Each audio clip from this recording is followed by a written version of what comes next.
Good evening and welcome to MuzoHub. Just enjoying a beverage on this warm evening here in central Victoria, Australia, and just like to welcome you along to our 24th episode of MuzoHub, the fourth in the new series. And we'd like to have you on MuzoHub. So if you know a band or a solo artist, it doesn't matter what genre, what style of music you're into, just go to our website, which is muzohub.tv, and on the front page there you'll see guest request. Click on that and send us your info. There's no obligation to go on the show still. We'll get back to you and be in touch and make sure everything's right for you to come on our show or someone you know. Now, this week was a bit of a sad week. It's a bit hard to go past not mentioning the sad passing of Malcolm Young from the AC/DC boys, and I'm wearing the appropriate t-shirt tonight, you see. Malcolm Young was a fantastic rhythm guitarist, and AC/DC just would not sound like they do or ever have without that rhythm guitar sound. So it's a sad moment. Malcolm, I happened to see AC/DC as a 14-year-old in Castlemaine here in central Victoria, and the band just blew me away. As a 14-year-old, that's when I decided I just had to have something to do with music. So there's a personal thing there too with me. First band I ever saw, stood up the front of the stage in not sure what year it was now, but I was 14. So yeah, 1974 or 5, I think it was. Anyway, so yeah, very sad thing to lose such an artist, and sad that he ended up with dementia too, which is also not a fantastic thing to have. But that's the only sad thing for this week. This week we'll lift it up now. We'll go from the blues into the blues.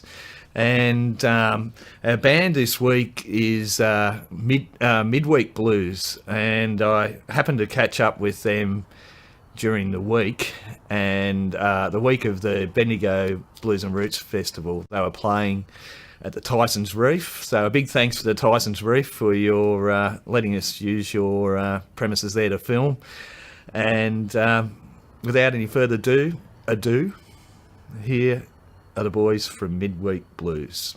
Okay, guys, welcome along to MuzoHub. It's good to have the boys from MidWeek Blues here with me on a rather hot November day. It is actually, isn't it? Quite warm out there. The boys have just been playing out in the beer garden at the Tyson's Reef Hotel here in Bendigo. So welcome along. Thank you. 31 beautiful degrees. It is. Yeah, it feels like it too. Okay, guys, if you just want to go along the band and introduce yourselves and just tell us what you play or what your role is in the band, and where you first started, your first memories of music. All right. So Mick Sheehan, lead vocals and bass guitar.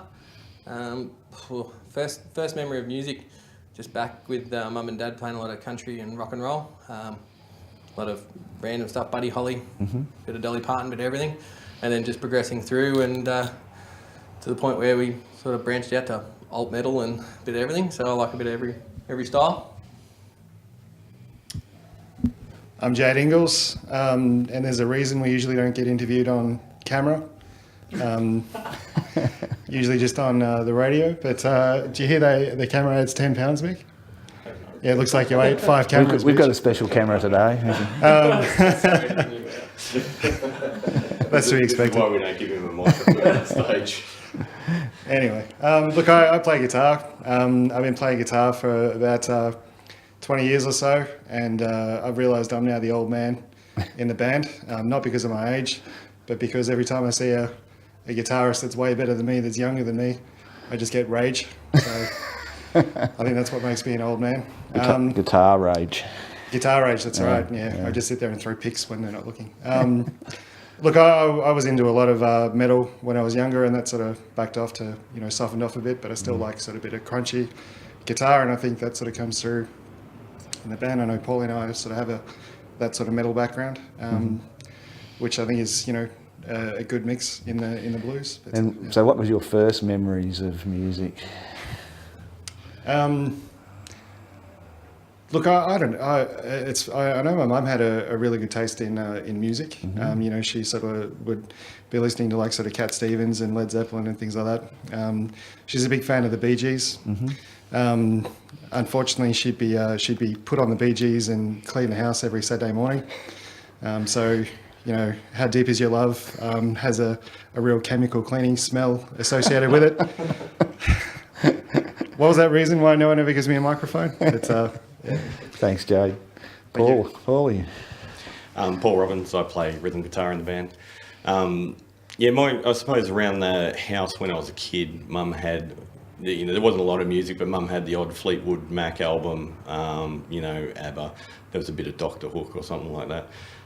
Whenever we went on road trips as a family, there was always a bit of Tom T. Hall playing on the cassette player. But it was probably, I've got a sister who's 2 years older, and you know, she started in her teens getting into the Bon Jovi and the Poison and that sort of stuff, and I probably followed her into that, but then followed it on, you know, Metallica started to come out, and you know, then Sepultura and that kind of stuff. And I went totally down that path, but you know, I love all kinds of music. I'm a huge Tori Amos fan.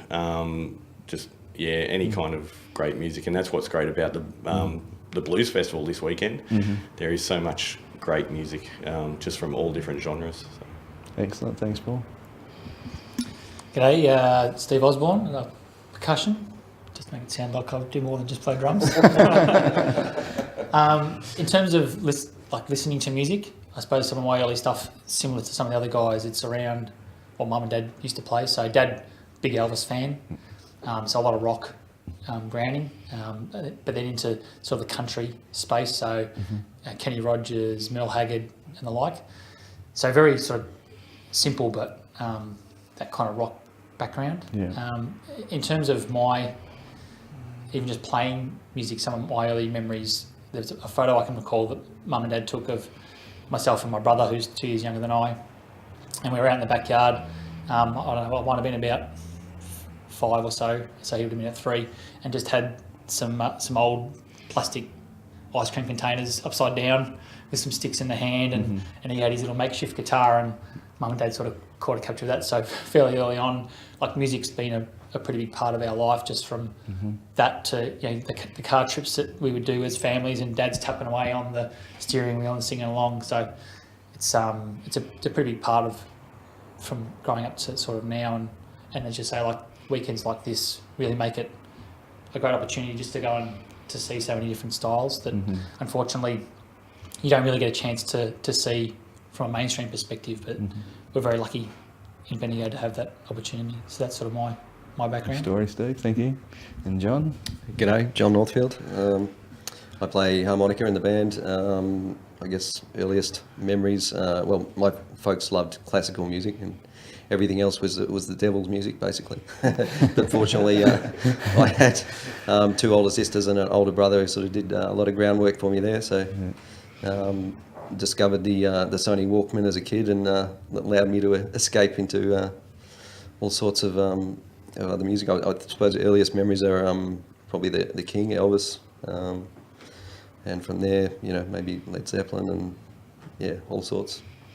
A lot of 70s rock and bit of blues, and I played guitar since I was a kid, and only, I guess, a few years ago, sort of branched out into the harmonica. Yeah. Excellent, guys. It's interesting to hear you all mention you come from from a country to a heavier sort of background. What's turned you to blues? Is it turned to blues, or John's turned you to blues? I guess, I think Led Zeppelin borrows a lot from the blues, and I guess that was sort of my earliest introduction to blues, I think. But yeah, I've sort of enjoyed blues for many years. The rest of these guys, maybe not so much, but somebody else can comment on that. I might hold it from getting back to Jade, but I think it's just the nature of the environment that we're in. So Bendigo Blues and Roots to some degree, it kind of lends to we're going to get an opportunity to get a bit of airtime and so forth. So it's natural to fit in with what's sort of comfortable to some degree from a starting position. And to some degree, obviously blues rock, there's obviously quite a lot of linkage with that. So it wasn't too difficult to, at least from a covers perspective when we started, to start with some of that. But it wasn't just your traditional old school blues, like some of the work that Paulie and Mick and Jade sort of found was stuff sort of off the edge. The heavier sort of side of the Yeah, blues, that just made it a little bit more interesting than just the traditional 12-bar stuff. So that's kind of, I suppose, where it sort of started from. I don't know if Mick wants to elaborate or not, but... Yeah, don't give it to Jade. just pass it past him. So songwriting, guys, you've got a little album or an EP out at the moment, is that right? And Paul? So we've got an album. It's got 9 original tracks on it. The album's called Last Days of May. And we started out just as a sort of a jam band. Jade really sort of brought it all together, grabbed a few people around work and said, who can play, well, we need a bass player who can play bass.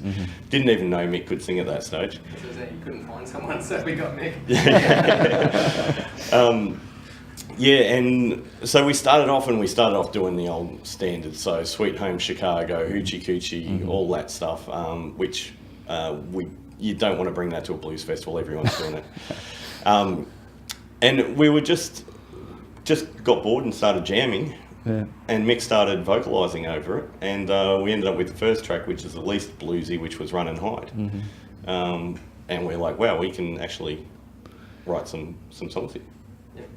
So how do you go about songwriting? Is it one person writes, or someone does the lyrics, someone does the melody, or someone does something else? I suppose we always start with probably the music. We normally don't have a lot of lyrics backed up, ready to go. And it's normally just from practice, so we don't put a lot of energy into sitting out by ourselves trying to write stuff. We come in and someone might have a progression or whatever, and we start, and then we just jam from there, and eventually something will come of it, and then it's time to write some lyrics, or vice versa. Every now and again we do have some lyrics, but it's more of a collaborative thing between all of us. It's not one person driving it, it's all of us. And for the lyrics, I suppose we just start with a story or a tale or something that's in our head, a vision of a song, and then craft out the words from there. And every now and again I get stuck, so Paulie or Johnny will finish write it for me, or vice versa. They'll come in with something, and all the guys have contributed somewhere along the way with lyrics, so pretty good. Very good, guys. So where to from here? What's the plan? Just to keep playing, jamming and digging around? Well, that's the thing. When we first started, we never thought we'd have an album, so we never thought we'd record, we never thought we'd get this far, and certainly didn't think we'd have the support that we get around our original stuff. So now it's probably, we've done the hard work recording it, sold it to all the friends and family we can.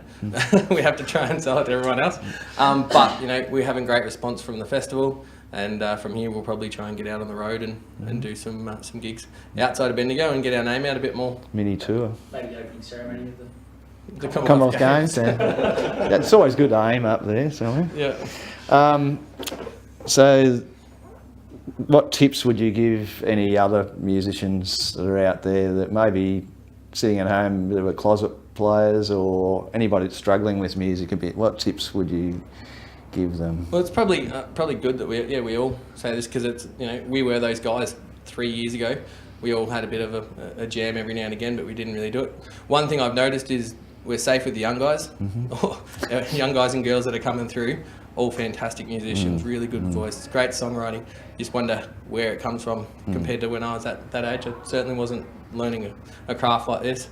But get down to your blues jams, get out there, find other people that want to play. That's my advice. Jade's I've been waiting for this. No, look, I don't have a lot more tips other than that. The local sort of music scene is really quite inviting. There's some good jam nights, some good open mic nights. Ozzy and I started in a bit of a covers duo probably about 5 years ago. We'd come to my place, we'd practice 3 or 4 songs, and then we'd hit up an open mic night and just play those 3 or 4 songs. And I'd been attending some of the local Bendigo Blues Club jam sessions each Sunday, and everyone was all very inviting. I mean, I can remember sort of being very, very nervous and sweating the first time, someone threw me a solo, and now I'm just like, come on guys, throw me another solo. But, yeah. Excellent. Paul, you got anything to add? Or? No. Right? James got this. I was just going to say, I think everyone, when they start out, they get stage fright. The first time we played a few songs at a blues jam. Hands are shaking, sweating, and every mistake just goes straight through you, and you think your life's over. You get past it, and now we just look at one another and laugh when we make a mistake, and the crowd never notice what you're noticing. So that'd be my biggest tip: is just work through that, and you'll be fine. Get out there and do it. He's back again. Yeah, I think the only time the crowd actually notices is you get into the habit, because you notice all the mistakes that you're all making. Yeah. And every time, I'll play a bung note or a bung chord, and I'll have 4 blokes just do this. And now everyone will just look straight at me like, guys, they wouldn't have known. It's blame the drummer. I don't know. I suppose the only other thing that came to mind, that it's a challenge, I suppose, to some degree, with a lot of people. If you say society is starting to become a little bit more reclusive, so that tends to make it difficult to want to step out and challenge yourself. One thing I found recently through my brother, he's sort of finds that he's a bit time poor with family and living down in Melbourne. It's a bit harder to necessarily sort of find that local pub or whatever to get out for an open mic and the like. Is certain stuff that you can do with collaboration online. So it's not the best thing, but coming back to sort of where Paul was kind of touching on is, if you open yourself up and you can find that avenue that gives you the ability to connect with others, you break the ice, and from there, that third, fourth, all of a sudden 10, 20 times come, and you just start to really settle into it. So it's just finding a place that you can contribute. Fantastic. And John, any tip? I think the boys have covered it pretty well. The only thing I would add is alcohol helps. Loosen the nerves a little bit. That's for all the young ones out there, yeah. Exactly. A tip. Do you want to plug your album and where people can, is it online or something? Yeah, I can get it? So you can go to, you can go to midweekblues.bandcamp.com and you can get a digital download for $10, or you can order a physical copy for $10 with $3 postage anywhere in Australia. And if you buy the physical, I think you get a digital download with that anyway. And people can get in contact you via that web page or Facebook or whatever? Facebook's the best. If you want to contact us, send us a Facebook message. And we'll come to a gig. Yeah. We'd love to see people at the gigs. So. Excellent. Yeah. All right, guys, thank you very much for coming along this afternoon. Appreciate it. And we recorded a little bit of a couple of songs before, so we'll pick one out and pop it up for you. Fantastic. Excellent. Thanks, guys. Thank you. Ta.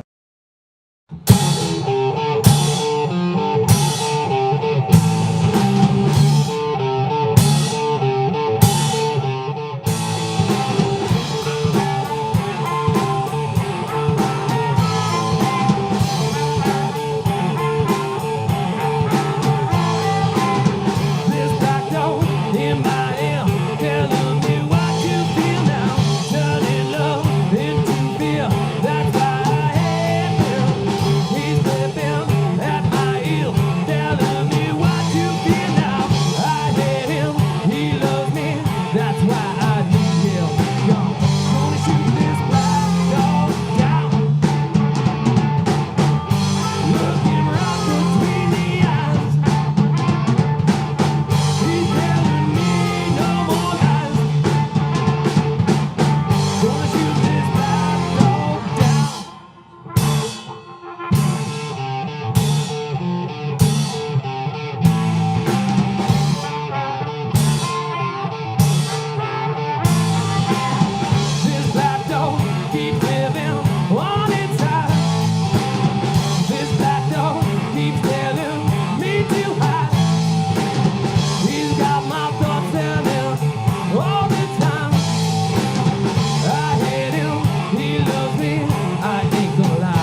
Thank you very much.